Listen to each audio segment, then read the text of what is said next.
Alright, now one of the questions I get the most, primarily on Instagram, but one of the questions I get primarily the most is, what is the best budget camera for someone starting out? And you know what?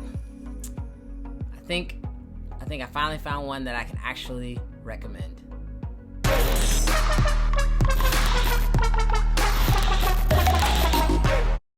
What's good, creative fam? Brandon Washington here, and first of all, if you're new to the channel, definitely consider hitting that subscribe button, because this channel is all about filmmaking gear, tips, and tutorials.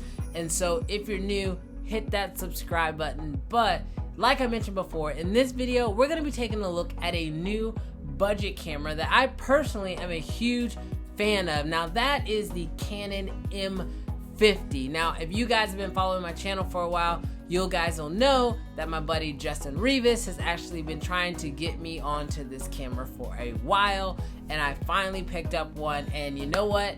He was not wrong. This is a phenomenal budget Canon camera, and I think it might be better than a lot of the other cameras out there, especially for the price point, and I'm going to tell you guys a couple of the reasons right now. Alright, now first things first, we got to go ahead and get this out of the way. Yes, there are some great Sony cameras, yes, there are some great Panasonic cameras, but personally, I like shooting Canon for a couple different reasons. One, I've been shooting it for a long time. Two, I have a lot of lenses already. And then three, I love the color science. So with those things pre-said, kind of getting that out of the way for all you guys who will be typing away down in the comments, I have to say that for a Canon mirrorless camera, this thing checks a lot of the boxes for a small, especially for YouTube type camera. Now for the first thing that I like about this camera is that it actually has this swivel out screen, which is actually something I miss a lot on my 1DX Mark II. The other thing is that this thing does have a mic input. It also has an HDMI output, which you can do clean HDMI out in case you want to do live streams, things like that.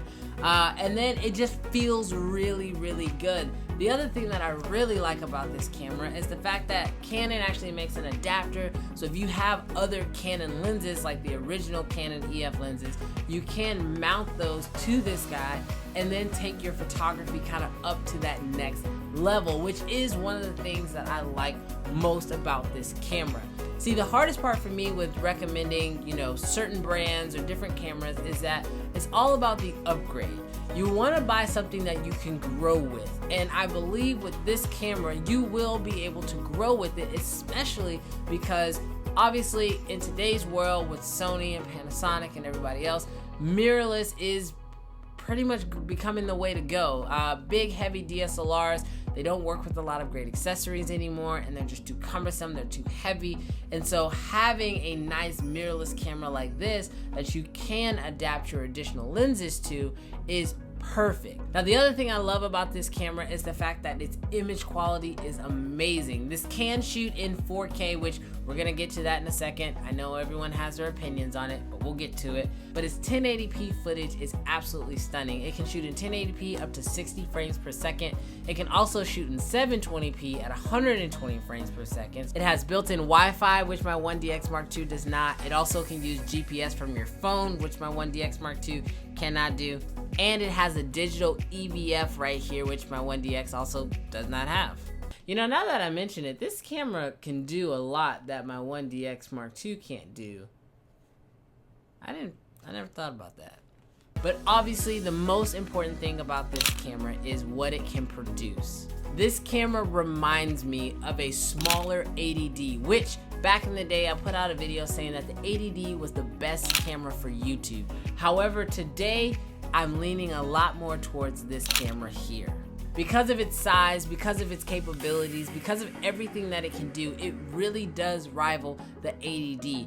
Personally, if someone is looking between the 80D and this camera, especially for its price point, this is honestly probably the way I would recommend going. Now, if you are someone who is a beginning videographer, or you're starting a YouTube channel, or you're trying to vlog, or you're trying to do anything on that very beginner level status, this is definitely a camera I can now recommend to basically anyone who's trying to get started. Now, one thing I will mention, yes, this camera does promote that it has 4K. However, think of 4K on this camera as more of a professional mode. what I mean by that is if you're shooting in 4K on this camera, you're probably gonna have to pull focus manually because the autofocus in 4K is not the normal dual pixel autofocus, so it's not that great.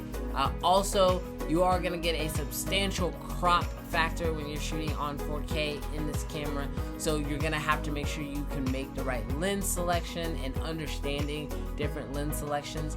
And then the third thing is these, like, all of their lenses that are actually designed for this camera, so basically lenses that don't need the adapter, none of them have really wide apertures, and so you're gonna lose a lot of that shallow depth of field, except if you're shooting with their 22mm, which is roughly about a 35 with the crop considered. But everything else outside of this, I believe honestly that this is a great camera that someone who is new to videography or new to filmmaking or photography or whatever you want to call it can definitely take this camera and get out and shoot. Now, personally, the reason why I picked up a camera like this with, I already own a 1DX Mark II and I'm looking at cinema cameras, but the main reason why I picked up this is because everybody needs a small, good quality camera that they can throw in a bag and just go out and shoot. I don't always want to take my 1DX out. I'm not going to always want to take out my C200 or C300, whichever one I decide to buy. But personally, this is a great Canon mirrorless camera that I feel like I can throw in a bag with a couple lenses and be able to go out and shoot and not have any issues and be happy with the images, photo, and video that I capture on this sensor.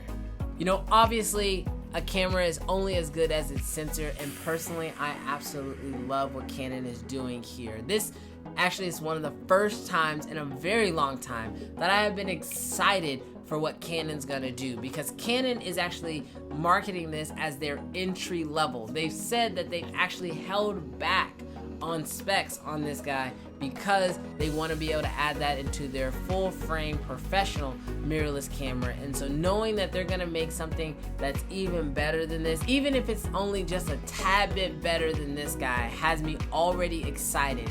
The one thing I will say that I want Canon to do immediately, as soon as possible, to really give me some, make me feel like I can actually be ready for a solid upgrade from them in the mirrorless world, is they need to come out with some professional level mirrorless lenses so you don't have to use the adapter. But if you do, it's not a big deal.